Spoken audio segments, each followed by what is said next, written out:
Dhammaan asxaabta waan idin salaamay salaan ka bacdi maanta waxaan rabaa inaan laba qodob aan kaga hadlo arrimaha TikTok-ka. Qodobka koowaad waxaa waaye TikTok-kaagii haddii Afrika lagu sameeyey ama wadamo qaar oo lagu sameeyey ma lagu ogolaanayo inaad lacag ka samaysid. Marka cid walba ay doonayso in TikTok-keedii lacag ay ku samayso. Marka dumar iyo rag ahaadaan waxaan diyaar u nahay in wadamada ama 7 wadan loogu talagalay inaan ugu sameyno si ay lacag ugu sameeyaan. Marka xoogaa qiimihii iyo wixii ay iska bixiyaan. Marka waxaan diyaar kuula nahay inaad nagala soo xiriirtid qaybta jaatinka.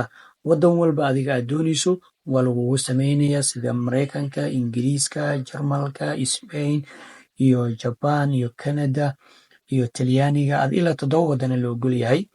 Marka 7daasi wadan midka doonta lagugu sameynayaa.